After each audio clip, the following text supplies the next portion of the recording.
What's up, man? What's going on, man? Cheers. Cheers, dude. Excited to be here. Hell yeah. What got you into IPAs? The festivals. The festivals? Going to all the festivals, and it's so much easier to get drunk off of a $7 7% alcohol than a $7 4%. Yeah, that's kind of what pushed me away from domestics too. Yeah. Was just going to all the shows. We've been to so many shows. Right. And you get there and you're like, you're gonna have to carry some beers with you because once you get up close, you can't just turn around and push through 80,000 people. You want to have a couple beers with you, and you want to have with you what's going to keep your buzz going. Yes, exactly. And that's not going to be a Bud Light or a Miller Lite. Definitely not. And when it comes to domestics, like I do like a Yingling. I'm not a huge fan of domestics, but I can go back to Yingling. I can go back to Miller Lite every now and then. Blue Moon, that's the one I can always go back to. Blue Moon and Shock Top or the Bridge. They get you. I still got the memories of cutting the oranges in the kitchen, man, and dropping them things into the Blue Moon. It's so good. It never fails. And I do crave a Blue Moon every now and then. Right? Yeah. Yeah, I'll go on those sprees where I'll drink a case of Blue Moon, and that's it. And it'll be like once a year I'll do that. Yeah. But the Tropical Torpedo, it's really good, man.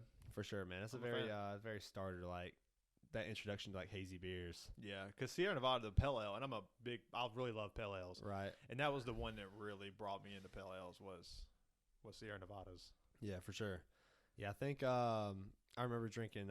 Heather was having those Son of a Peach. I drank those a lot. Oh yeah, those were the good. First ones I drank. Yeah. But Fat Tire, I feel like was really the one that brought me to the IPA side. Yeah, the New Belgium, right? Yeah. So because Blue Moon is like technically it's like a New Belgium. I mean it's a domestic, but it's basically a New Belgium. New Belgium. And so Heather recommended the Fat Tire, and I was like, okay, I'll try this. I've had Fat Tire. I remember that. And then I started drinking Fat Tire, and then I went towards the.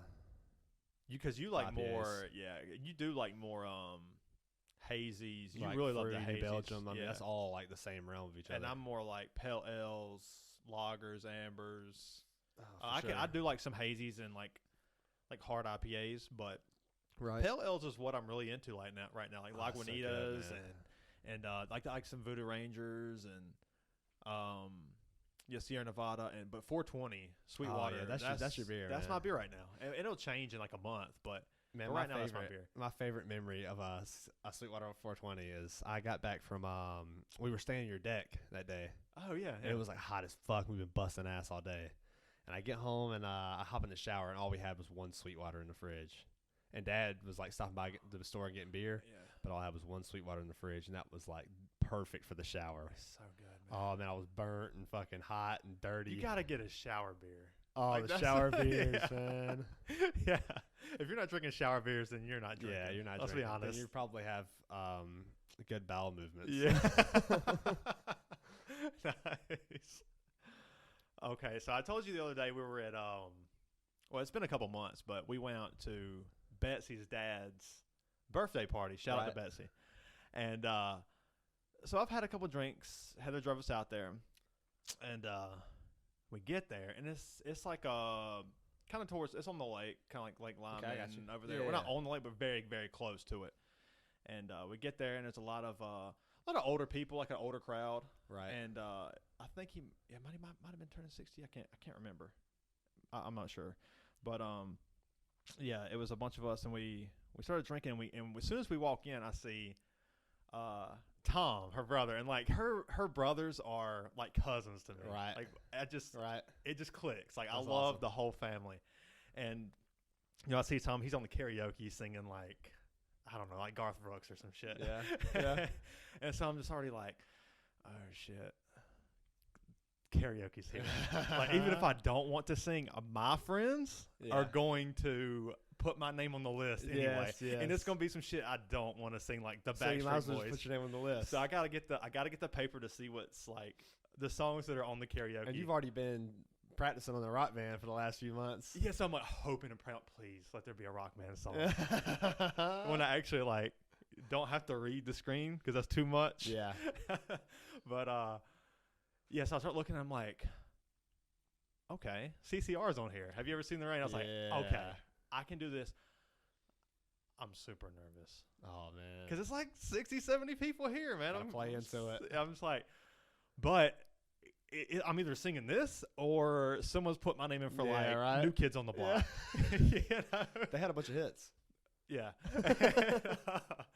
So So I'm like, fuck, man. So the night goes on. Everybody's asking me, a couple people done went up. I think our buddy Laramie put Danny's name into and him and Reagan went up and sang Backstreet Boys, and they had a good time. So I'm just like, okay, I'm gonna put it. I just wanted to get a good buzz going to where I wasn't as nervous. Yeah, for sure. But the night goes on, and I'm like 7 or 8 beers in. I'm feeling pretty good. I'm like, you know what? Fuck it. Finally, I'm gonna do it. I'm just gonna go up there and sing it. Right. I know I can sing it pretty well enough for like people who are drinking will be like, hey, that's not bad. Yeah. But this guy comes on and sings Frank Sinatra's New York, New York. If you go over there singing that, you probably are a good singer. And, dude, I'm just listening to it like, oh, shit. And I'm just like, I remember, I think it was Heather was talking to me. Don't remember what we were talking about because I was so into him killing it. Yeah, right. And at the end, he lets out this big, like, New York. And everybody just stands up and claps and blows the doors off the place. And I'm just like, and Tom comes on the mic. He's like, who wants to follow that? Nobody. This asshole, actually. And I'm just like, my stomach hurts now. Suddenly, I can relate. I don't want to put my name in. I can relate. So, but, yeah, so I just have to go to the bathroom and, like, bubble gut it up. Yeah. Damn, man. There's a lot of shit talk on this podcast already. I didn't expect this. It's not always like this. It's never like this. That's actually funny. But yeah, I ended up doing it, but I enjoyed that moment so much because like I kind of fought through that like shy, anxious. So you went up there and sang? Yeah. Fuck yeah, dude. I went up there and sang, and it was fun. And before I go up there, before the first notes hit, I looked at my table, and it's like 7 cameras out. Oh, yes. Like everybody's over there with the cameras, and I'm just like, shit, man. Here we are. How did he get here? Yeah. But oh, man. It was a really fun time, man. That's cool, man. And that's kind of like I'm starting to break out into this form of myself that pushes back on my anxieties. Right. So like when I'm anxious to do something, I don't want to come home and be like, man, I should have just done it. I should have just done it. Yeah. It's hard, I wanted to do it. Yeah. I wanted to do it, but like your anxiety doesn't help you. And I will say this for people who like struggle with that anxiety, for me, and this might not work for everyone else because it's, different from everyone. Right. Different for everyone, but I've gotten to where I start to like face my anxieties and push back towards them. Right. And each time I do that, I get more comfortable with that anxiety. Yes, for sure. I kind of felt that a lot whenever I was competing at a young age. Like thinking about those tournaments, it's going to make you anxious, but who else is doing it? I mean, obviously I'm really competitive and I hate to lose. Yeah. Like that fear of losing is like, it sucks. But also like you're kind of losing by just not going out there at all. Exactly. Like you got to live life. You got to experience those experiences. You showed up. Like you had the guts to like overcome the anxiety, get there and do it. Yeah, and anybody that's like wants to shit talk you, whatever. Oh, what a loser. Yeah, what I don't see you out there though. Yeah, I don't see you out there doing it. Yeah. Yes. So like that's one thing that I've really come to grips with is like it wasn't up until maybe like 2 years ago that I really started noticing like what anxiety really was. Right. I would say it's probably about the same. Like I thought I was just like nervous for tournaments and stuff, but like I really noticed it. Like thinking about like if I hadn't been to practice in a while and then I go to practice again, it's just like, why am I nervous right now? Like I know I'm gonna catch hell. Yeah. It's just like stupid little things like that. Like you feel the little bit of anxiety. And for people, it is like big. Yeah. Like this is probably something small for someone, but like, right. Or not like it could be just ordering at the drive-through. Yeah. That gives them for anxiety, sure. And I just want to challenge people to. I'm sorry, I didn't expect to get on like some tangent here. But do it though. But yeah, just there's shit that you want to do and do it. Yeah. Who cares what people might think? If they don't like it, then maybe that person's not for you. Right. Doesn't need to be in your life. Yes, exactly.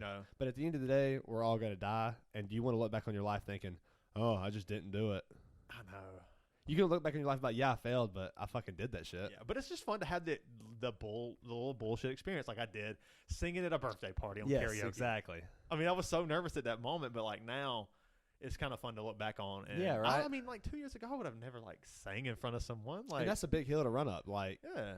And alcohol helps. Yeah, it does. Like, it helps a It lot. does, but that's like a big, like, you jump that hurdle the first time, then the next time it's not hard at all because you're like, oh, I did it before, and then I was rewarded. Yeah, Like, I felt relieved that I did it. exactly. So it makes it easier to do it the second time. For sure. That's cool, man. Speaking of the shows, we got Ghost and Mastodon coming up. I'm so excited about that. I Dude. know, man. And one band that is really starting to gain some traction is Spirit Box.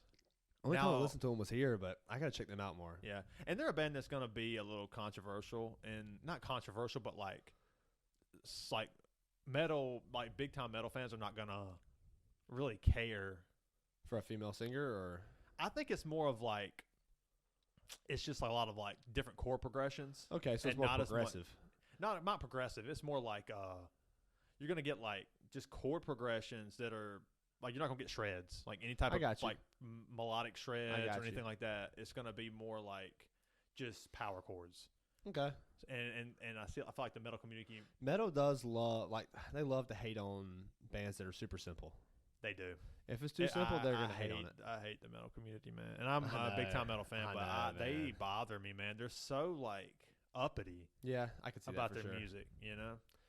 Yeah, especially like, and I'll say like the Metallica Megadeth thing. All the like metal fans are like, Megadeth's so much better. Oh my gosh, you're just trying to be hipster, dude. Yeah, and I get like liking Megadeth, the sound of Megadeth. You like Megadeth's more. they're a little harder. I feel like Dave are. Mustaine's voice just got that. What do Grit. you mean I don't believe in God? Yeah, yeah, it's like more grit. Yeah, They got a little more like grit, more raw yeah, for sure. sound, but But I mean, like, dude, the quality of Metallica is just out of the fucking out of this world. it's next level, and they pushed the boundaries for heavy metal. They did for sure. But yeah, it's important to push back on your anxieties, man. It is. You're never gonna It get is. comfortable Dude, with no, those. you won't. if you keep shying away from it. Yeah, exactly. And it's really helped me. It helped me get comfortable to doing this podcast. yeah, for sure.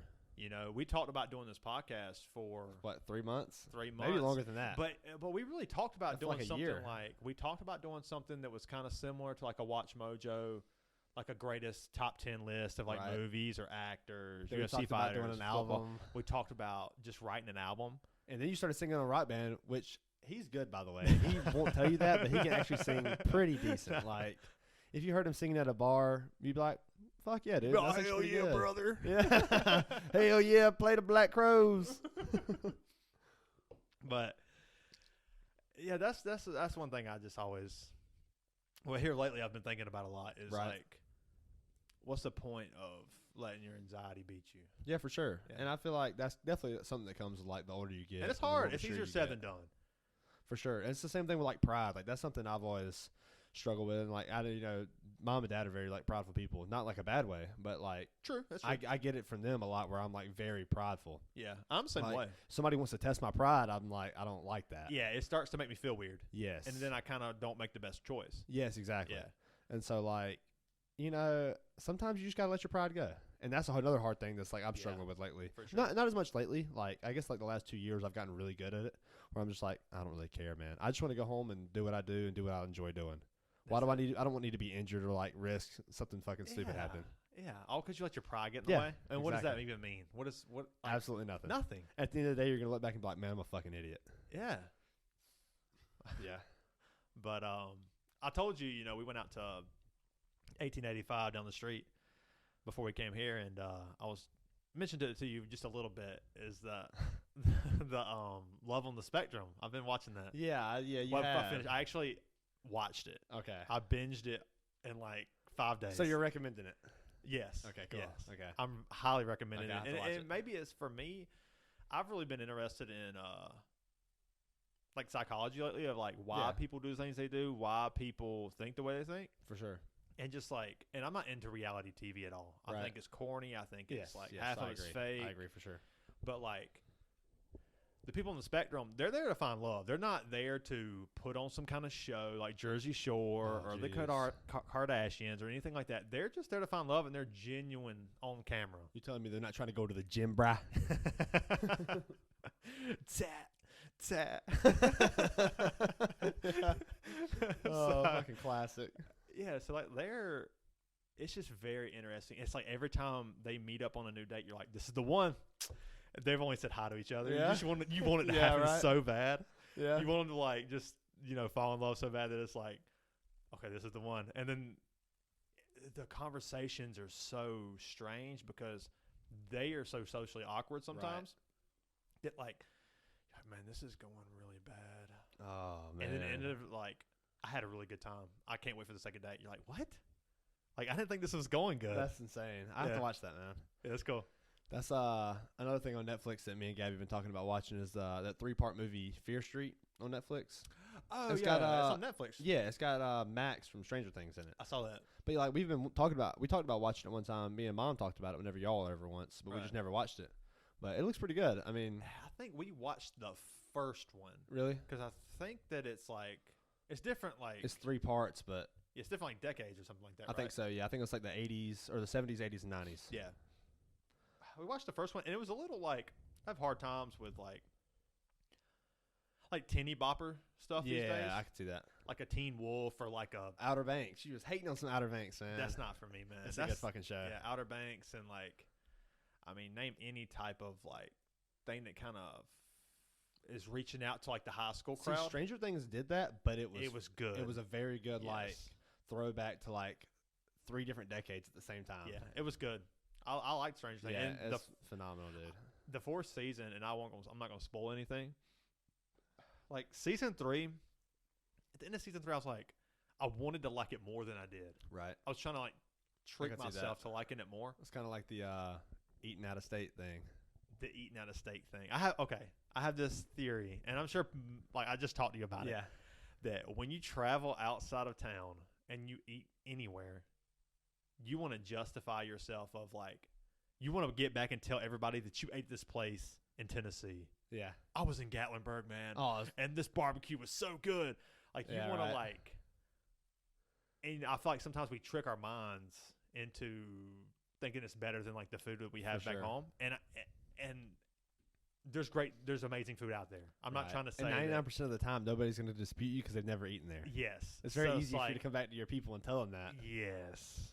It's like you just want to have that unique thing. And you really want that unique thing. So like while you're out there, you're like, oh, this really tastes amazing, and it's not that much better than like now if you go to like Korea and try like Korean barbecue or something like that. That's one thing. That's one thing. But you're eating fried chicken from North Carolina. Yeah, but so like, and I'm sure that like Kansas City does barbecue and Austin, Texas does like great barbecue, and I'm sure certain places have their things, but like relatively speaking, when we travel, where our expectations are so high, and we want the good time, we want to be able to come back and talk about something. But like that experience too is like it's part of it, Like when I go to a place and like I hate to like shit on sidewalk pizza, but the pizza is fucking phenomenal. The pizza is good, and the environment just isn't what I want all the time. Sometimes it's just like kind of boring, What do you look for when you go to like? What was your ideal pizza place? I mean, the slice. The slice is the spot, dude. Yeah, I like it. I like the environment, the Boston environment. Yeah, for sure. The Boston boys at the bar with the brats and the beers. Yeah, the boigas. The boigas. Oh, definitely the boigas. Yeah, they're about to open back up in July, but I don't know what's going on over there. They got bought out, and I was a big fan of the people who owned the Slice of Brooklyn, and then. What did you hear about the Clock in Williamson got bought out? Did it? Yeah. So it's not Rocky and Bill anymore? No. That's what I've heard anyway. I could be wrong about that. Yeah. Which I am wrong quite often, but I'm pretty sure they got bought out. Dude, not to change the subject, but what did you think about the comedy show the other night? Oh, man. Dude, I really didn't expect. Like, I didn't realize Shane Gillis was going to be there, and I've never listened to any of his stuff, but I've heard, like, really good things. But he fucking murdered. He blew the roof on that place, dude. Yeah. It was Bert Kreischer, Shane Gillis, Mark Norman, Brian Simpson, Nikki Glazer, Joey Diaz. Oh, man, it was so good. And Big J. Okerson. And Big J. Okerson. And what was the Williamson guy? That's the one guy. Dave Williamson. Dave Williamson. Dave Williamson was a very good host. He was a good host. Yeah, he killed it. He made everyone feel comfortable. He did. Yeah. With the dad shirt. Yeah. And then Mark Norman came out with his fucking pineapple shirt. He's like, I like that fuck, shirt. Man. He stole my shirt. But it was so funny. That's the first. Well, I've seen Kevin Hart live once. Well, you saw him again. Right? I'm Kevin Hart. See everybody. I love how Like Mark Norman like ends his show with saying every time. All right, guys, I'm Kevin Hart. Everybody's like, huh? It's just funny. Yeah, that's good shit. Yeah, dude. Mark Norman. That was the first comedy show I've ever seen. So Yeah, that was my fucking second. awesome. Pretty sure that was my second. Well, yeah, I wish we could have seen Tom Segura from the I know, Coming man. Everywhere tour. What a name. I know. That it fits his personality perfect. Man, yeah, Segura's funny. I've been watching so much stand-up, man, like an insane amount. I watched Michelle Wolf. Yeah, you've been telling me about that. It was really hilarious. But the one that really sticks out to me lately, and we've talked about it before, is John Mulaney. Oh, dude. And not funny. Yeah, he. You have a perception of like what he was before going in, and I was like, that just doesn't look like my kind of comedy. It is so funny, dude. He's just a good comic, man. It's so funny. He's so funny. His delivery is perfect. Yeah, Like in his time in between like the laughs and shit, it's just like it's spot on. it really is.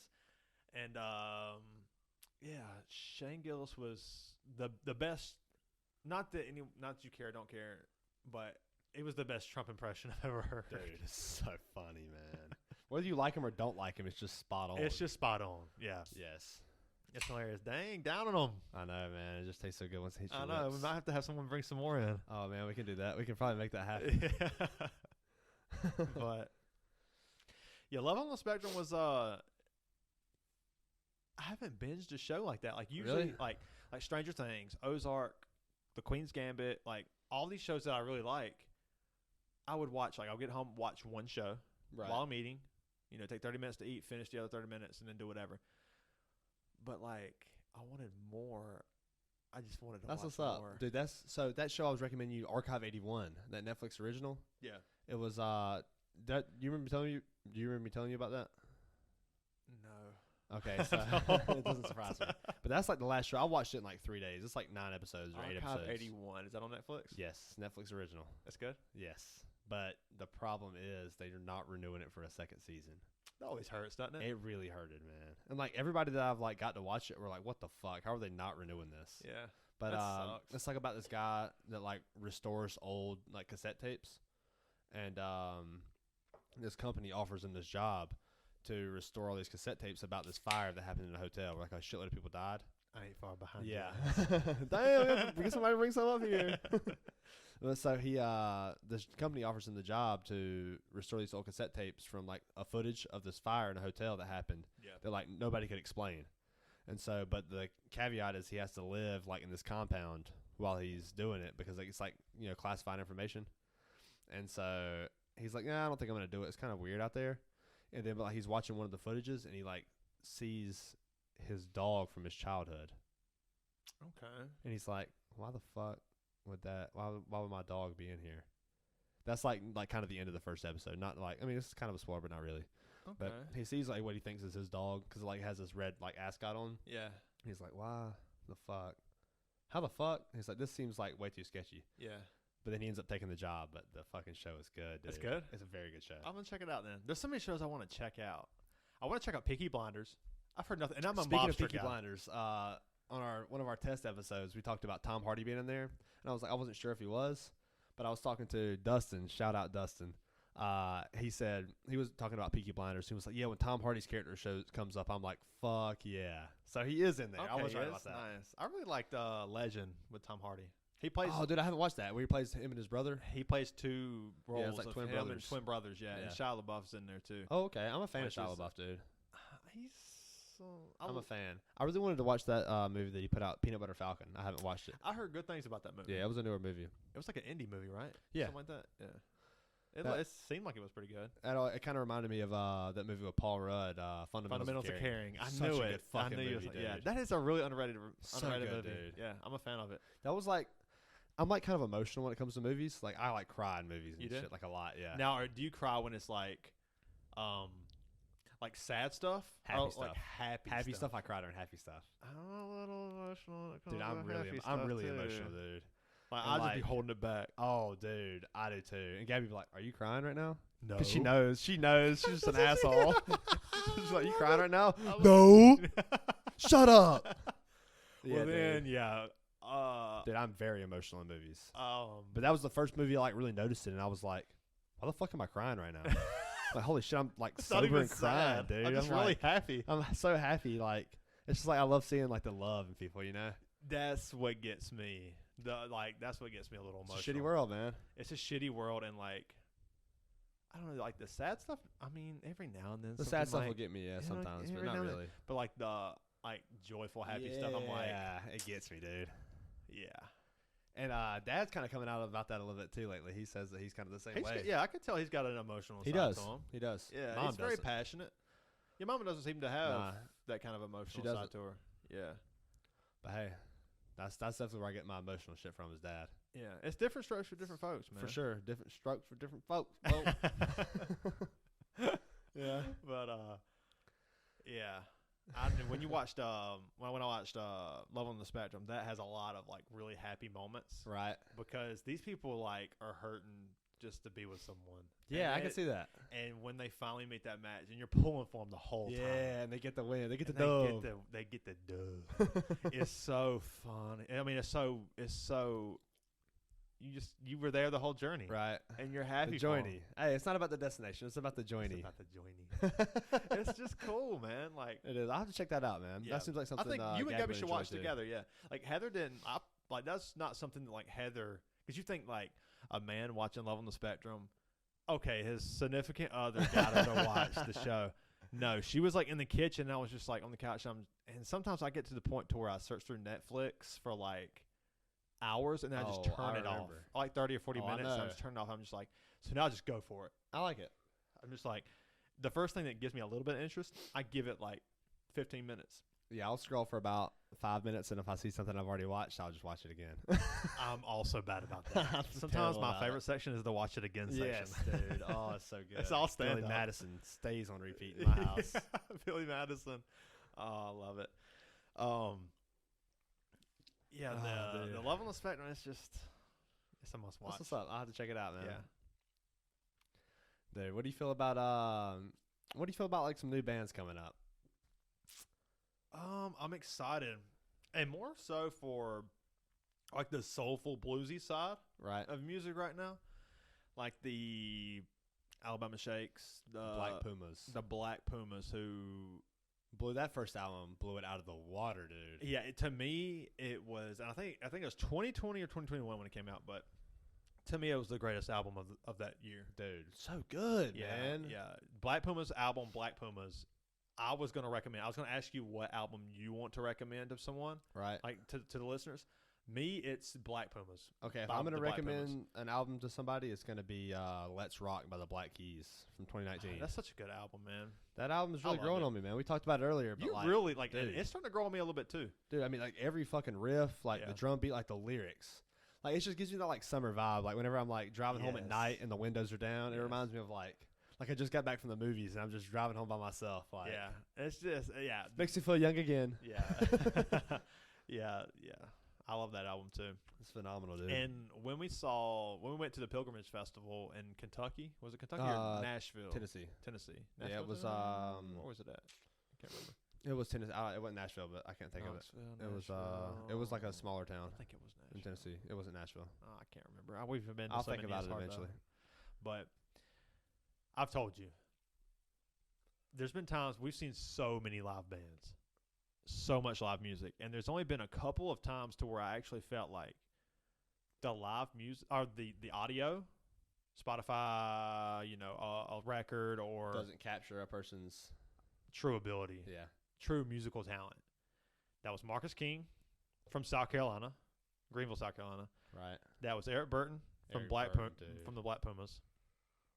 So good. And I'm trying to remember the other one. I can't remember. Gary Clark Jr. was like that, but not to the extent. Yeah. And we saw him at what festival was that? That was Bad Bourbon and Beyond. Bad Bourbon and Beyond. That was such a good show. Yeah, Bourbon and Beyond was like really good show, man. Yeah. What really surprised me the most was Eddie Vedder being fucking hammered and still nailing it. He killed it, man.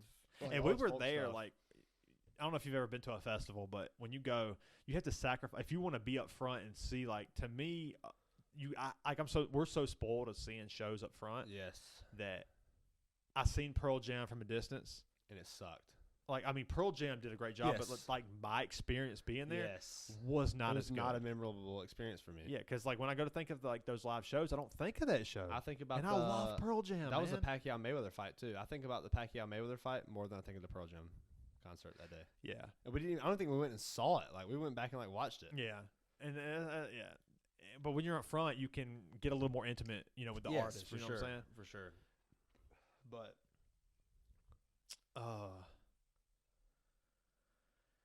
yeah, it's just fun to see a show right up front. Right. And especially like with like the shows that are like these arenas and stuff. If there's not like a general admission, you're gonna pay so much for a front seat, dude. Yeah, if you go to see it in like a music pavilion or like a Peace Center, or any kind of arena, you're gonna pay way more. So like the festivals, you get your bang for your buck. Yeah, you pay like $100 for a whole day of music, and you can just force your way up front. Yeah, exactly. You can win by like skill and determination by just like waiting. So we're up there seeing the Black Pumas, and I know I have to be out because I'm there to see Cage the Elephant. And that's what I was going back to. I got kind of lost there for a second, but so there's certain times that you want to be up front, and then you can only see 30 minutes of a band because the band you really want to see is coming on right. They're gonna like overlap. And that sucks, man. So I'm watching the Black Pumas, who I love, and Eric Burton, dude. The voice is so powerful, so much soul in that voice. It's the greatest singer I've ever seen live. Damn. Yeah. That's saying a lot. Yeah. The greatest singer I've ever seen live. And I've thought about this, man. Like, and there's been a lot of them. Let's see. Who would I consider the greatest I've seen live? Like, as far as just vocalists? Vocalists, yeah. I don't know, man. I mean, that's hard because I thought they're all pretty close. Like metal vocalists, that's what I'd have to go with because that's the most I've seen. I would probably say like Corey Taylor. Corey Taylor, yeah. I would put him up there, yeah.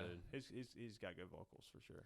But I don't know. I can't say, like, if I had seen Eric Burton on that, because I was sitting there waiting for Cage the Elephant because I didn't really listen to Black Pumas at the time. But I remember me and Gabby had like 4 beers, and we were in the crowd at Cage the Elephant looking for you. And I finally look over there, and you're about to get in line, and I'm like, all right. I made it, though. Gabby, I'm going to need you to hold all 4 of these beers. Oh, yeah. And she's little. Yeah. Like, she can't do the claw. She's like, and so I go get you. The forearms. And she did. That's the right to baby. I go get you. And he's like, hey, man, we got to get beers for you. You don't have to get none. He's like, oh, okay, cool. And she rushed back to the crowd. And you're like, holy shit. And Gabby's holding the 4 beers like a fucking tray. Nice. Oh, man. That was such a good show, though, dude. That is one of my favorite shows. Like Matt Schultz coming out in the fucking stud black leather suit. I know. With a Weldon cap. And they opened up to what did Cage the Elephant? Broken Boy. Broken Boy, that was it. Oh man, I was born on the wrong side of the train track. Oh, it's so good. Yeah, it's good. One band I wish would put out another album is Arctic Monkeys. That last album I wasn't a fan of. Yeah, it wasn't them. Base of Hotel and Tranquility or some shit. Yeah, it just wasn't. I listened to it like maybe 3 or 4 times, and it happens. It was just so slow. It's like I don't know. Slow. I'm ready to get back and listen to it again. It's not the Arctic Monkeys, man. Nah, because even like AM was slow, but it was fucking good. AM was. I mean, you could still argue that's their best album. That is an amazing it's album. Slow as shit. And it is. And it's one of those albums, kind of like Brothers, to where like, dude, their biggest album could be their best album. You could argue that, man. But like listen to the Arctic Monkeys. It's kind of weird. It kind of makes me feel like I'm living a life that I didn't live, like when I listen to Arctic Monkeys. Really? Yeah, like you love the Arctic Monkeys. I can listen to the Arctic Monkeys and I can it just like puts me in like a mindset of like I'm in somebody else's like point of view, like I like living through somebody else's eyes at the time. Okay. I mean that's good. It's so strange, man. But it's good, dude. I really enjoy it. The Arctic Monkeys, for some reason, and they're such a good band. I've listened to like almost probably every album that they have. But for some reason, man, I know where you're going. And Alex Turner is like one of the best part of the band, and the drummer is amazing too.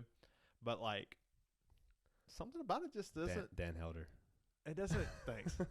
Something just doesn't take it to that level that you feel. Right. For me. Sure. I don't know what it is, but I mean, I like them when they come on. I like them, and like. It's kind of funny because like they're so heavily influenced by like the Strokes and the Killers and right, like, and you love those 2 artists, like so it's kind of funny that it's white like it has trash, like it fits every criteria for you me. for a band for I you. don't know and why. It just doesn't. Yeah. I don't know why it doesn't like. I don't like Rush. Respect Rush. Now I get why you don't like Rush. Yeah, it's a an little acquired much. taste. Yeah, it's a little just. And I like progressive music, but Rush it really doesn't do it for me. Right. But and I respect Rush. I mean, we all know they're one of the greatest of all time for sure. But Rest in peace, Neil Peart. yeah. I mean, I still think he's better than John Bonham. Greatest drummer of all time. I'll put him there. I mean, all drummers say is John Bonham. So like, and I love John Bonham, so I'm not gonna argue against John Bonham. But like, I don't also want to sound biased because Led Zeppelin's like a top 5 favorite band for me. Yeah, exactly. And I don't want to be that guy. Exactly. Yeah.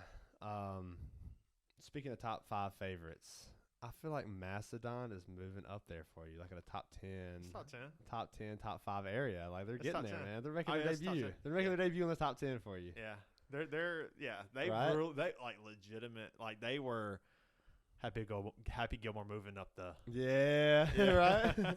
That's the only way I can describe it. It's just like out of nowhere, here comes this band, and then they just move up the ranks. For sure, dude. Yeah. I'm excited to see them live, man. Oh man, we can see them and then we can go home. That'd be cool. Just not see Ghost. Yeah. Oh man, Ghost. Man, it's a strange band. They're really about their animals. The rats. Dude, talking about Cage the Elephant made me think of the movie Spiderhead coming out. Oh man, yeah, that's good. That's good. Yeah, dude, I recommend it. I was talking about it. Yeah, I haven't watched it yet. I was just based on the trailer. Did you watch the trailer? I watched the trailer. It looks good. It looks It looks really good. With Miles Teller too. I love Miles Teller. And like Chris Hemsworth. I think this is the first movie he's had an American accent in. The British guys always do the best. He's Australian. Okay, well then British and Australian guys, because Pretty close. that makes sense. That both of those guys do great American accents. Yes. Like Tom Holland. Yes, and like Idris Elba does a great American Idris Elba accent. does a fucking phenomenal. Yeah. Like in The Office. Yeah.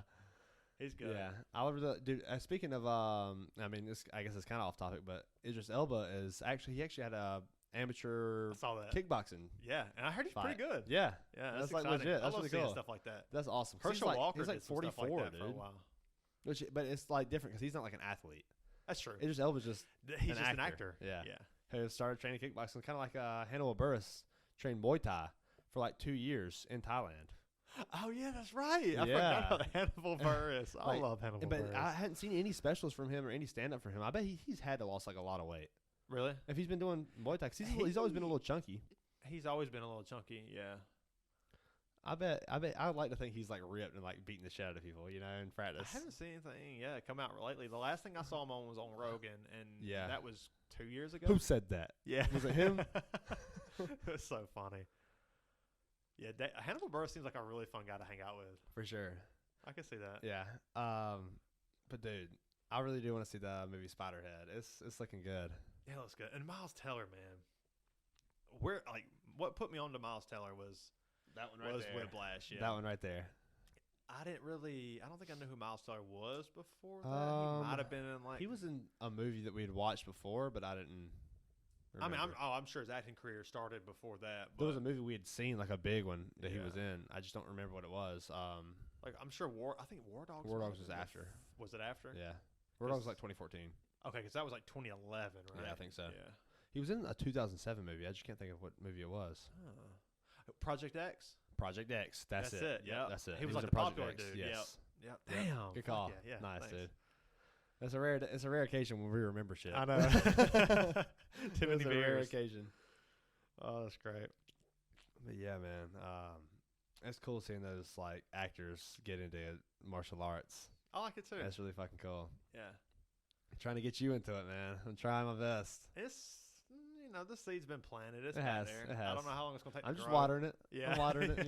Every day I'm like, hey man, when you gonna come learn how to knee somebody in the face? Yeah. I could get into some Muay Thai for real. Yeah. That's the one I'm the most interested in. That's what's up, dude. Yeah. But I don't know if I could. Jiu-jitsu just. I love watching Right. I really appreciate jiu-jitsu. For sure. It really is like the chess game on the mat. It is. It is. Your turn to get here, my turn to get here. You put your position. You put yourself in danger. If I'm. But you have to be you still have to be thinking 10 steps ahead. Yes, Because if I get in this situation, he might go with this, and then I can go with this, and then I can come back with this. I really respect. Dude, I've really been Jiu-jitsu. Playing chess a lot lately. I Every day play. for like the last 3 weeks. And I have a feeling you would beat me, but like I was pretty solid in chess. I've been learning 2 gambits right now. That's what I I've been learning a Stafford gambit and an England gambit. Tell us the difference. Well, I haven't done that much research, but really the main difference is like with the Stafford you're playing off black, and then the England gambit you're playing off of white. Okay. But a lot of times you're just like sacrificing certain things to like Set bait up, them into right, yeah. And a lot of times like queen sacrifices are so powerful, but like the England gambit is basically a knight sacrifice very early to put your bishop in a spot to like just wreck. Okay, because I can see that. And it's really cool though, man. Yeah, I want to learn opening moves and like certain strategies. That's one thing I never really got into. Good. I never got to that me level. Yeah. Know? But I've been watching a guy on YouTube, Eric Rosen, and he's like a really good player of the Stafford gambit. I have to play you now. But it's really fun, man. I've been looking at getting a chessboard. Really? Yeah. I thought we should get one in here just for the hell of it, just to like get a chat, like sit it right here. Yeah. And then before we get the show started, we will just I like it, dude. play a couple turns, and then maybe come back to it next week. Yeah, I like that. It'd be kind of fun. Yeah, it's kind of weird because I've been playing like all the online stuff. So whenever I play, it's just like if there's not a timer, I feel like I don't want to play it. Really? Yeah. Okay. Because like some games, like if it's a drawn out game, I don't want you to sit there and fucking think about your move for so long. I want you to like feel that pressure of a clock being there. I like that. I never play with a clock. So like when you get to like 40 seconds and the other guy's at 25 seconds, you're just like you start rushing and you start making bad you're mistakes. moving. Yes. Yeah. It makes it good, dude. Like I won a really close game with this guy the other day. I'm excited to play. He was like kind of beating me, like, but I didn't think he could finish, and I had like 30 seconds left, and he had like 25, and I was like, I'm just gonna start playing fast, and I ended up beating him because he ran out of time. Oh, nice! And all I had was like my king and a queen left, and I was using my queen to just fucking block my king. Dude, the Queen's Gambit, when that hit Netflix, you couldn't find the chessboard. Dude, I can imagine. Because I was looking and I was like, why is everything sold out? Right. Like, nobody plays chess. Yeah. But the Queen's Gambit, you don't have to be a chess fan to love the Queen's Gambit. I keep telling people this.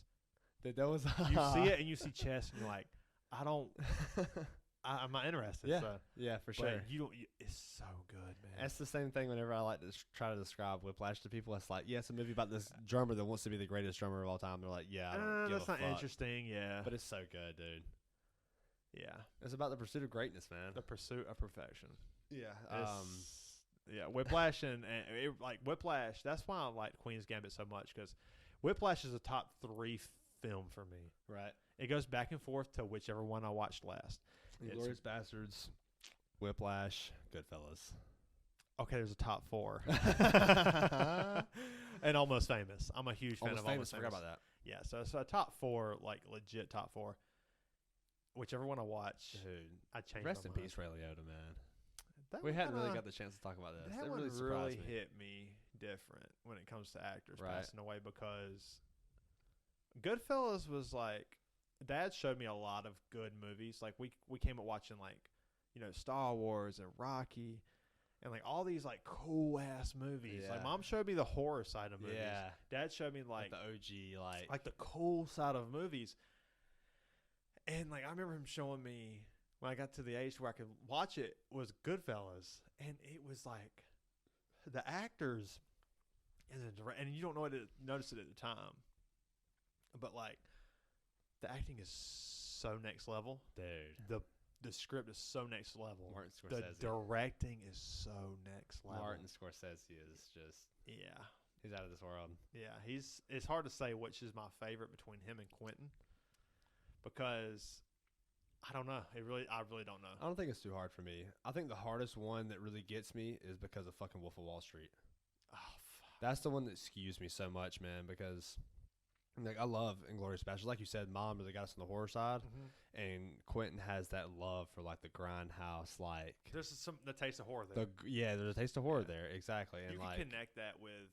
Sorry not to cut you off, but you can connect that with like Rob Zombie has a grindhouse feel. Yes. Quentin Tarantino has a grindhouse feel, and he is like more grindhouse. I know it's not like straight grindhouse like Right. Robert Rodriguez, but Yeah.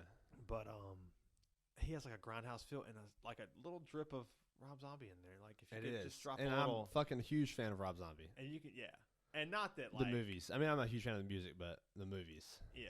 I'm a fan of both. The Yeah, the for music sure. and the movies, but and not that Quentin Tarantino is like taking after Rob Zombie. I'm not trying to say that, he was but like obviously producing movies well before. yeah, that's how you connect the two. Is like Yeah. you can connect horror to grindhouse Yes. with Rob Zombie films. Yes. He makes you feel Rob Zombie makes you Makes you feel feel uncomfortable, dude. uncomfortable. Very uncomfortable. Yes. Not so much in like House of a Thousand Corpses, like his earlier movies, but like I mean, I guess a little bit in House that. of Thousand Corpses makes you feel uncomfortable, man. Yeah, I could see that. I For guess sure. I get a little bit for sure. I watch it every Halloween. It's my Oh, favorite. me too. Yeah. Me too. It's like But that, I they're- think like his Halloween redos, uh-huh. those make you feel uncomfortable as fuck. They definitely do. A lot of people like. I guess this is the same way with like any Rob Zombie film. You're gonna be 50-50. Like, there's gonna be people who hate it. There's gonna be people who love it. So you For kind sure. of gotta respect the craft, I guess. So, Yeah, like, absolutely. Yeah, and that was the way with the Rob Zombie or the Halloween remakes. I liked them. Like they were so gory. Like it was just so much different than like the slasher style of a movie. Yeah, it was a little more raw. It was Then, very like, raw. Especially in that time where like a lot of That was like what, late 2000s? Maybe like it was like it might have 2012. been if I had to guess, I'd say that first one came out in 2007 or 8. Okay. Maybe 6. No, because I remember watching it. I'm pretty sure I was like at least 10 watching it when it came out. Like I remember Okay. like actually watching it when So it you're first saying came like out. 2009? Yeah, I'm saying like 2012. I'm sure the second one came out then, but I think Maybe. the first one, I know for a fact I was in high school when the first one came Okay, out. that's fair. So that was yeah. yeah. Like Martin Scorsese and Quentin, that's definitely like the difference. Like that's where I like lean towards Quentin more, is because of that like horror style that he brings. I think that's why it's like it's like every like explanation I use to like support Quentin, I can make the same argument for sure, Scorsese. for Like, sure. I was gonna say that like the shock element with Tarantino is what man. draws me in, but like the shock element for Scorsese Dude, like is The insane Departed. too. Yes. Holy shit. Let's not spoil it because we have had a talk about this Yeah. previously, and we said literally every whole part of the plot of the movie. Yeah. With Scorsese, I think there's one or two. I haven't seen Raging Bull and I haven't seen The Aviator. That's the only two. The Aviator is a top 10 favorite movie for me. You love it that much? I fucking love it, dude. And I'm a huge fan of The Departed. I think So you liked it more than the I like Departed. Aviator better than The Departed. Really? Yeah, I think The Departed is a better movie because of the cast. Right. But then again, like, The Aviator doesn't have that cast, and the movie's just as good. Okay. I gotta watch. Like, it. dude, It's not especially boring. now that you're getting into, like, psychology, is literally about how Howard Hughes' OCD could have ruined him. Okay. It's so fucking good. Like, the anxiety and the psychology of the movie. Damn, I It's should've phenomenal, watched it. And I dude. told myself to watch it when it was on Netflix too, but It's on HBO Max. Okay, That's got where I that. watched it, yeah. Okay. Yeah, I'll Or check it I out. don't know if it is now. That's where I watched it, like, maybe it's close to a year ago, I guess, Yeah. now. But, yeah, The Aviator, dude. Oh, my God. Like, if you're into psychology now, you watch that movie and you're like, holy fuck. What'd you think about Inception? Oh, phenomenal, dude. Yeah. I really love that, man. I got to rewatch it.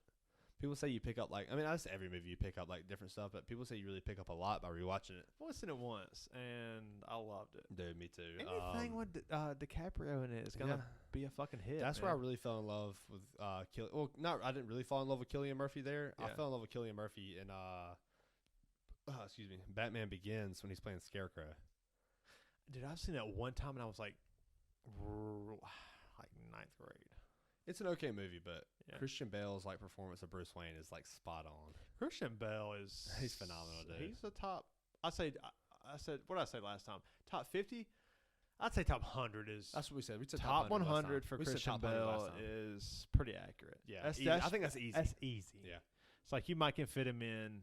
I mean, when you start making the list, you go, if I'm gonna make a top 100 list, Christian Bale's gonna make the cut. Right. But like inside of 80, I don't know. Inside of 70, I don't know. Yeah, that's fair. I mean, I like to think I would put him dude. best case scenario 40. I don't know. It's hard to say. But like I'm a huge fan of Robert Pattinson, and like Christian Bale is the best Batman. He always will be. Yeah. But now the new Batman was very good. I think you would enjoy it because it's like, and I said this in the theaters whenever me and Noah and all of us were watching it. I look at Noah and I go, "This reminds me of Michael Myers." And then like the way that Batman is, like he's just like walking at you, but he's gonna fuck you up. Like it's a lot more it's a lot more beat down. I can see that. I've never made that connection. But like it's Batman and Michael Myers. It's not really in that like that in the other ones. Yeah. This is the first time I ever thought that's what this is like. Okay. And so then it came out like a week later that the director literally modeled Batman after Michael Myers. Really? That was like he did that on purpose. That's cool. And I was like, I'm really glad I made that connection. I feel like my head got a little bigger, you know? Nice. It can't get much bigger. It's gonna blow up. It's gonna blow the earth up. I do have a fat ass head, man. God. I think that a lot of people are screaming at you, Michael Keaton, right now is the greatest Batman. Oh my God, and they're wrong. It's terrible.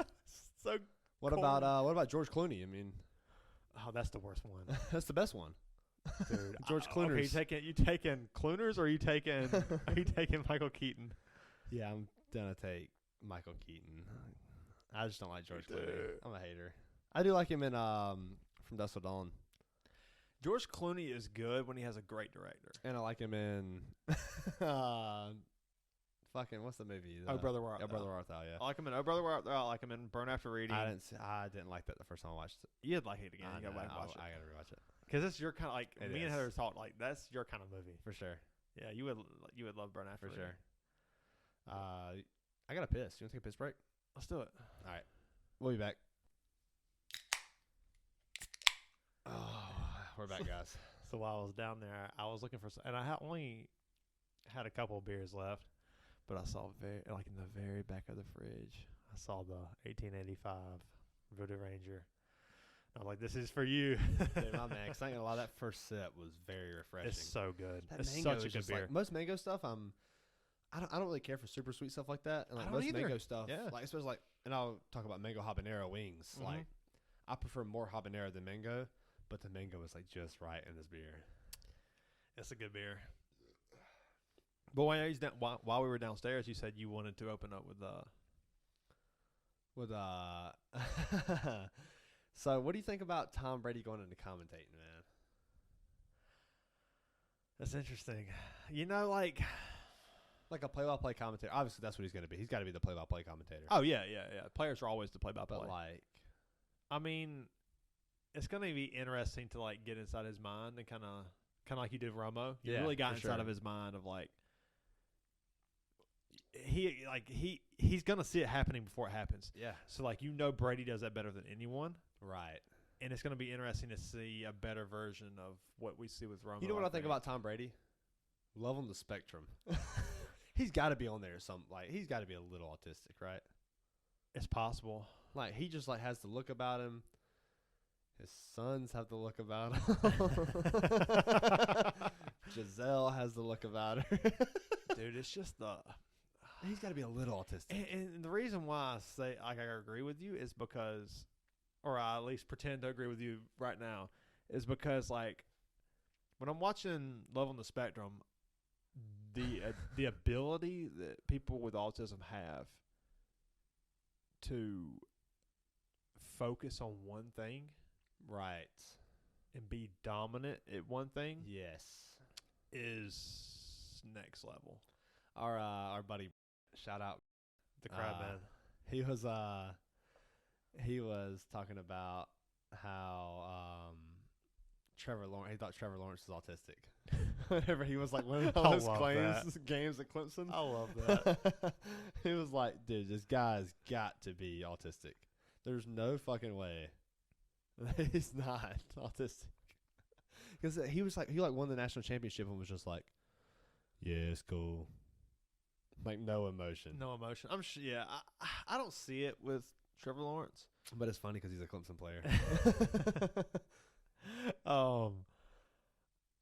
Yeah, Brady. I don't think so. Just because like there's more than just attention to detail to football, which is what it seemed like I was like covering over. There's a lot that goes into like reading the defense. Absolutely. But I don't know. I mean, obviously, I feel like all of us kind of. And we're just joking, obviously. Yeah, I feel like all of us are on that spectrum like a little bit. It's a wide spectrum. It is a wide spectrum. That's what the doctors say. Okay, I'm gonna have to watch the show. Okay, I'm gonna watch the show. You convinced me. I'm watching the show and I'm like, am I? Am I? It's just jokes, people. Yeah, it's just jokes. And I was just like, I have a lot of. The spectrum. I can relate. This is some relatable content. If there is a spectrum, I'm not far from this. Yeah. Yeah, it's just jokes. It's an amazing. It's an amazing show, man. And it really, like I said, once you see like how happy they are, and like you want like like when they go on a date, you just want it to work out so much. What do you mean, you people? Am I getting canceled right now?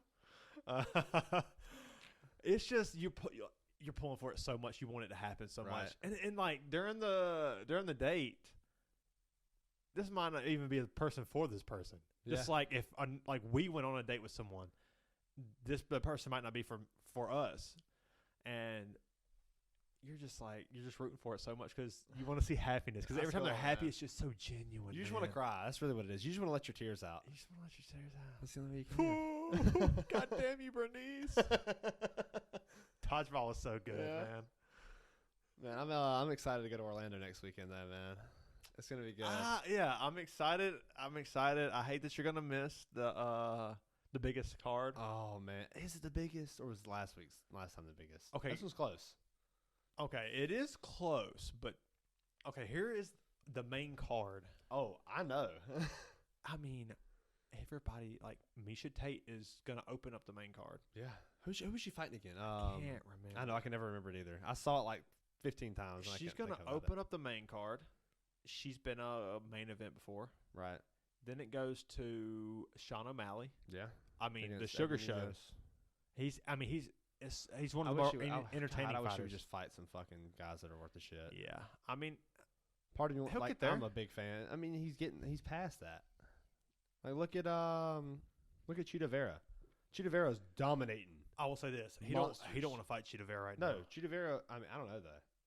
I would put my money on Chita Vera. I would too, and I'm a huge Shawn O'Malley fan. Yeah, but I think it would still be a close fight. Shawn O'Malley is a monster. Oh, he's honestly one of the greatest strikers I've ever seen. Yes, against scrubs.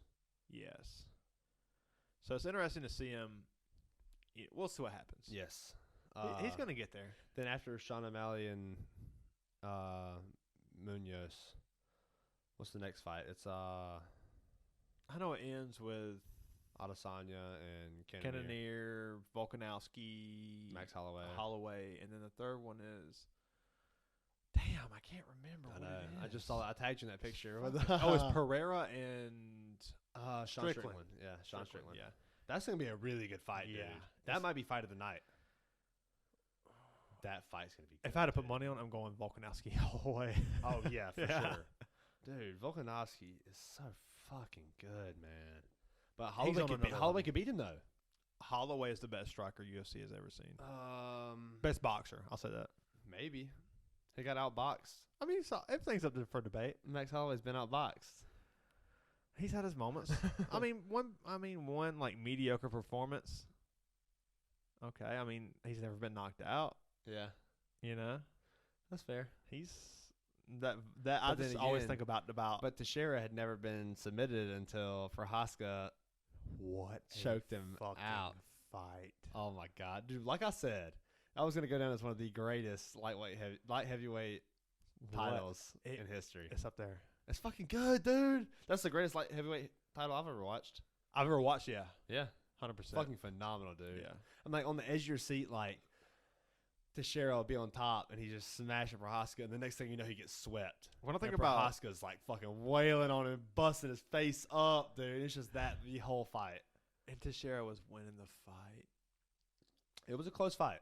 We had this debate, but Teixeira was winning. He was winning the card. 20 seconds, and the fight's over. Yeah, if he could have held out, he would have probably more than likely won for sure. And Prohaska's still raw, man.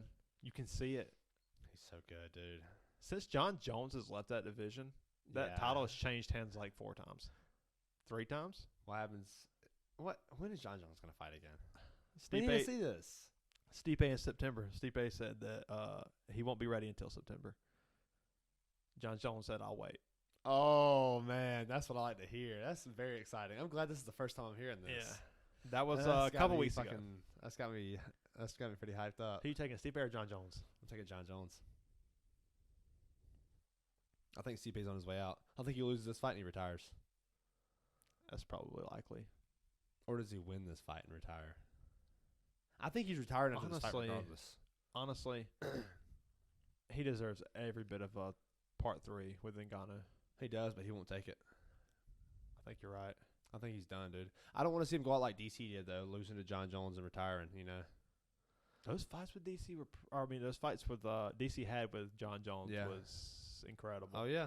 John Jones was like... That's the first time John Jones was ever taken down, or was it Gustafsson? It might have been Gustafsson. Yeah, Gustafsson took him down for the first time, but I think DC got taken down by John Jones. That's what it was, yes. Yeah, that was the first time. That was the first time. Alexander Gustafsson was a really good fighter, man. Dude, so underrated. Yeah. Such an underrated light heavyweight. Yeah, I was a fan. Oh, man. His fights with DC, his fights with John Jones, they were fun to watch. Yeah, for sure. I really want to see... I want to see Ngannou and Tyson Fury. Not in a boxing match. I want to see, like, just give him MMA gloves and let him clinch. It's a boxing match. No elbows, no knees, let no him takedowns, clinch. But let him clinch. Let him clinch. Let him clinch. That's see what happens. fair. Let him strike. Or strike in the clinch. Sorry. Let him strike in the Strike clinch. in the clinch, yeah. Because, I mean, boxing, you can already... I mean, it's not. You're not supposed to clinch, but you can clinch. Yeah. You know? Let him strike in the clinch. If you let McGregor and Mayweather strike in the clinch, McGregor would have won. McGregor might win that fight. I mean, you saw it. He tried to strike in the clinch like 10 times. He did. And lost points for it. Yeah, a lot of uppercuts in the clinch. Yes. Yeah, And I remember. But like once you grab a hold of someone's head that don't know how to get away from it, it's a whole other level, man. It's a whole other level. The plum. You put the plum back there. Yeah. They can't get away. And Ngannou is so strong, dude. Hey, what are you doing? Open your mouth when you do that. For those of you that aren't on YouTube, you'll definitely want to go to YouTube to see that one. That's around the hour minute or the hour mark. Oh, that's funny. You saw that McGregor and Mayweather are trying to run it back. Running it back. God, did you see? I'm not paying for that, dude. I saw somewhere Jake Paul's fighting somebody, like an actual fighter. Something Fury. I know. No, he's fighting, Tommy Fury. Yeah, I think that's like a legit boxer. Yeah, I think that's the fight that like everybody has wanted. It's kind of funny. You know, we've always talked about how like Jake Paul is way more of a douchebag than Logan. No, it's just yeah. Dude, I've been watching clips of Logan Paul, and he seems like not that bad. Logan Paul seems like an alright guy. Yeah, he seems like kind of likable. And I don't know a lot about it. I'm gonna be honest. Yes, I'm very like uninformed when it comes to the Paul brothers. I'm making an uninformed. Yeah, because like opinion. you might know some shit that I don't know about. Yes, Logan Paul and Jake Paul seems like a fucking. Well, dickhead. Logan Paul did have the shit with like the fucking dude that killed himself in the woods, and that's what it was. But and then there was something. Other than that. Now he seems like... Didn't he like... What do you like? Video? Video him or I don't something? really know. It was like a whole vlog where he was in the woods. It was like videoing him and like didn't stop him or something. I don't know if it was all that, but I never watched it. Yeah, I didn't either. I don't know anything about it, so... Yeah, I'm just making... that's why I'm just ignoring that part because I don't know shit about fuck. But yeah, he doesn't seem that... I saw like some clips like he was like describing his mind on like taking some pictures he took, like some of the like awesome photography he's taken. And dude, one of them, I think he was taking a friend of like one of his buddies' girlfriend. He was doing like a photo shoot with her on like this tank, and she was in a bikini with his fucking assault shotgun, right? This tactical shotgun, and but he had this thing. He had like this piece on his camera where like it blocked off half the lens, so like one half was blocked off, but you could take 2 pictures and it would make one fucking picture where they were melded together. Really? And so it had her facing one way or facing the opposite way, and on the other half it was her pointing the shotgun at the camera. And it was like such a badass shot. You have to show me that. And it's like him describing his mind is like, that's pretty fucking interesting, you know? Like, people are so creative. Like, you underestimate people's creativity sometimes. Okay, so what you want about the Paul brothers?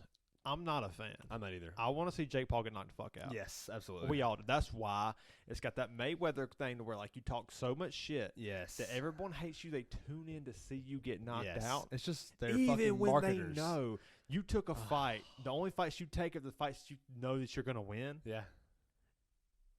And you tune in to see him get knocked out for the maybe they might get knocked out and they don't, and then he's making some asshole speech on the Yeah. With his hat sitting like this.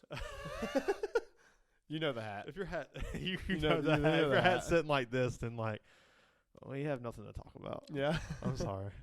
But Yeah, pretty much. but I respect the hustle. They I do built too. the brand off of From the like personality. From Vine, Yeah. dude. That's where they started. Fucking Vine. What was that, like 2011? Yeah, it was like 2010s for sure. Fucking 11, Early 10, 11 years 2010s. ago. Yeah. They built the brand. Straight from fucking Vine, dude. I got to respect it. I do too. I respect the grind. I do too. Because I'm not a fan of it. Respect the grind. Never looking over your shoulder. No days off. No days off. Yeah, I'm not like I'm not a fan of them, but I Right. respect what they got going. Yeah, for You sure. know? It's- Everybody wants to be a millionaire. They found a way. Yeah, and people underestimate that kind of creativity. Where like, you're like, there's so many people that are very creative and don't realize how creative they are. And so they Yes. never like try. And they're also scared of being creative and being themselves That goes back to because of the man. anxiety. Yes. Because of like social constructs, things Yes. that like they're scared of what their parents might think or their friends might think. For sure. And that's that's like why it's so respectable to see the people that like were creative and they're like, I know I'm fucking creative. Why don't we just risk it? yeah. Why don't we risk it? Fuck it. Let's risk it. Yeah, I respect that, man. I really Hell do. yeah. It's very inspiring to me because like I wanna be in the point where I'm doing martial arts full time. You know, You And can get there. I wanna be in the point where I'm like get there. I build my brand and Yeah. it's kind of risky. You know, like I want to take that risk, but I'm also like, not yet. Now, before we started the podcast, you wanted to, and I'm just bringing this up because I wanted to hear about it earlier. Right. When we went out to the bar. You said you had something similar to the monkey concept. The monkey shows up at your door. You go shock it. So okay, so I just didn't want you to that's forget, really and I good, wanted to 'cause hear I did it. forget about that. So if you could commit one crime, and then nobody could ever commit that crime again, what would the crime be? So like obviously, like the first thing that comes to my mind is like, what's the most fucked up thing I could? No, but you still have to spend the jail time. Like you still have to go to prison. Oh, okay. Yeah. That makes it interesting. So it's like you're giving up your life for The greater good. the greater good. But you have to do it though. Yeah, it's fucked up. Fuck, man. You can go simple. Yeah, what's simple? Robbing a gas station. So like nobody could rob gas stations Yeah, again. it would save lives, and it probably get you out of jail. Nobody can commit misdemeanors again.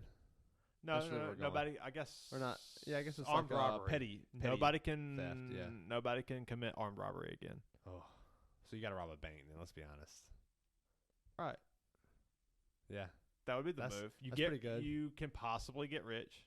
Well, no, because you still got to go. You have to face the prison time. There's no like getting away with the crime. Yeah, but it could be like Blue Street to where like you pass the money on and someone hides it for you. Okay, so let's say you can't do that. But Say you- like the crime happens and like there's no benefit. You don't benefit. It's only suffering. Okay. Okay, so you go to do the crime and you don't get any money, but you can still stop gas station robberies where people get shot or something. This is just an example. True. I like that.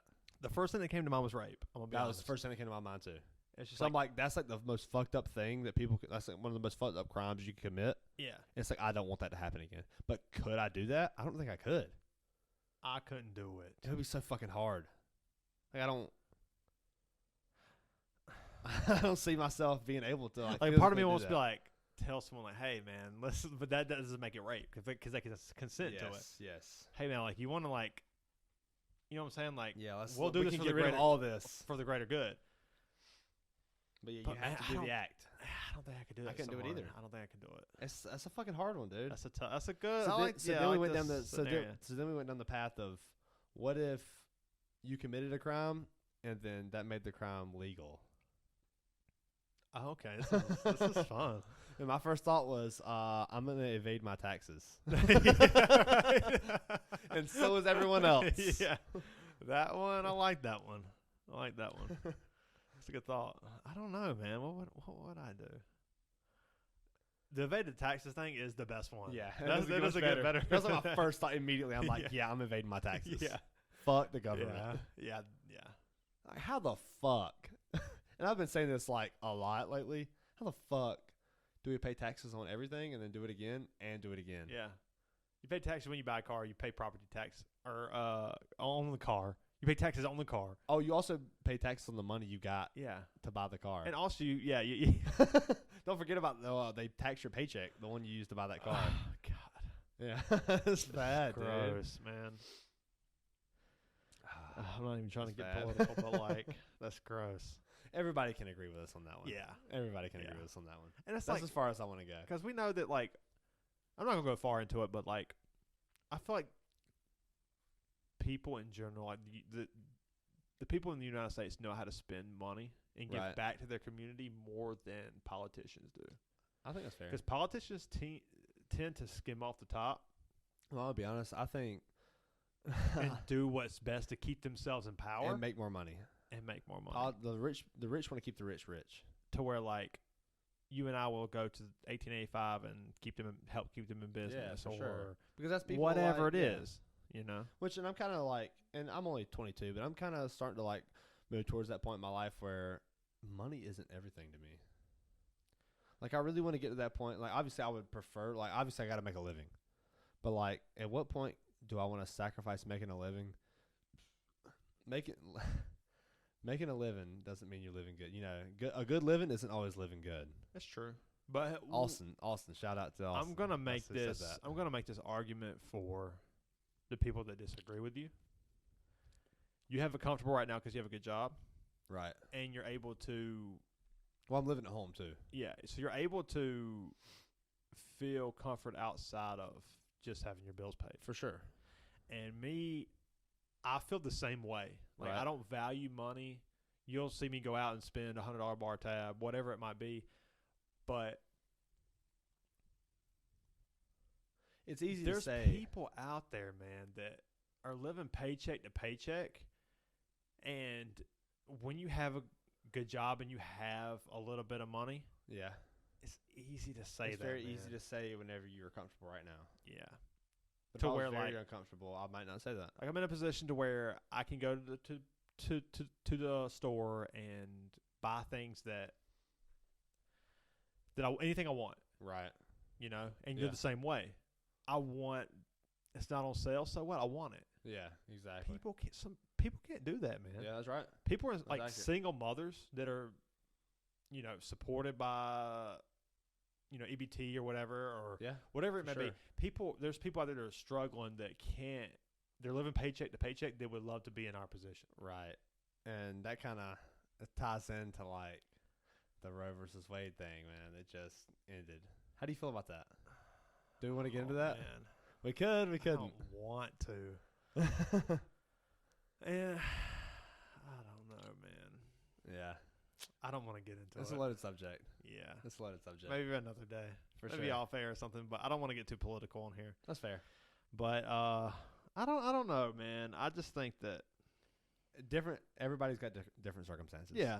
And I'm not here to judge anybody on their beliefs or say you're wrong. Everybody comes from different backgrounds. Right.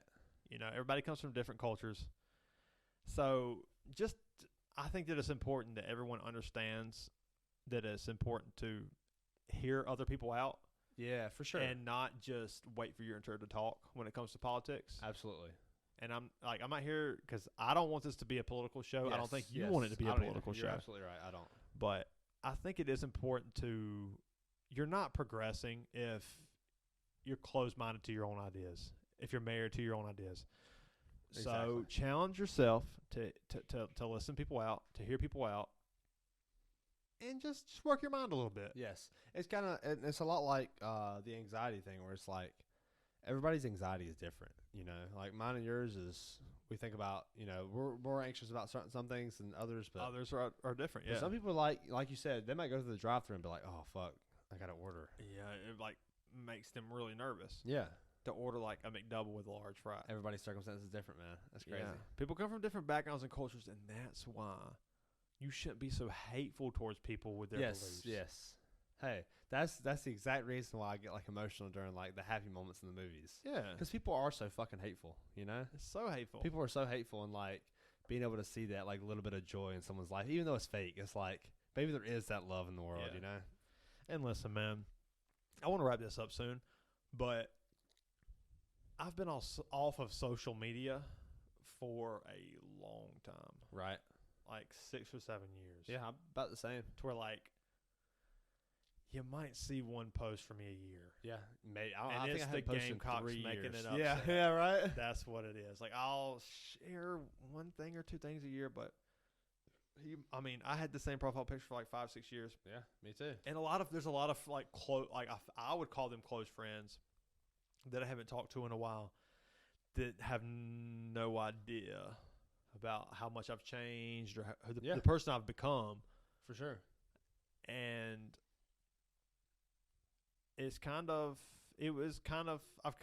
gotten to the point to where I've faced some of these anxieties, and I'm excited to start this new life of where I'm going to share more on social media because of the podcast. Yes, I'm going to share more. Exactly. I'm going to be more open to my lifestyle. Absolutely, dude. And letting people know about my lifestyle, but in a different format. Yeah, for sure. Because I think that social media is a terrible way to communicate. And that's what's kept me off of social media, is that it's so everybody has these ideas in 40 characters. Or, yes. It's so vague. Yes. And most things are like, anytime you click on the comment section, you know it's going to be, obviously, like, the people who are the most heated are going to be the most outraged. They're going to have the most, like, closed-minded views, I feel like. Well, like, if I'm happy, if I watch a video, I'm like, oh, that's pretty cool. I just go about my day. Right. I don't, like, tell everybody in the comment section about how cool it is. Yeah. The people who are outraged have a need to feel like they need to tell other people and change everyone's mind on it. That's very so true. The people who are the most outraged are going to be the most vocal. Yeah, for sure. So, like, I just think it's a terrible way to communicate, and I think podcasts are turning towards the best way to communicate, to where you can learn more about who a person is versus, like, you get like more of a dive into their actual mind, because it's a lot more intimate, like a conversation. Yes. It's so strange. And that's why I was so open to make to do the podcast. It's so fucking strange that we went on this tangent. We have never done this. Oh, yeah, we've never talked about this. Like, I mean, this is like the first time ever. Yeah, we've talked about this. It's a very serious like conversation. Yeah, for sure. But I enjoy it, man. This is really good shit. You ready to wrap up? Let's do it, man. Let's do it. Hey. First off, I want to just thank everyone, all the friends and family that were very supportive when we said we was going to make this podcast. I didn't expect it to be so. It was like overwhelming support. For sure. And I'm so excited, and hopefully you'll continue to watch, and we're excited to be here, and we're going to do this every week, once a week, put one out. But cheers, brother. Hey, cheers, man. It's good to be here. See you guys.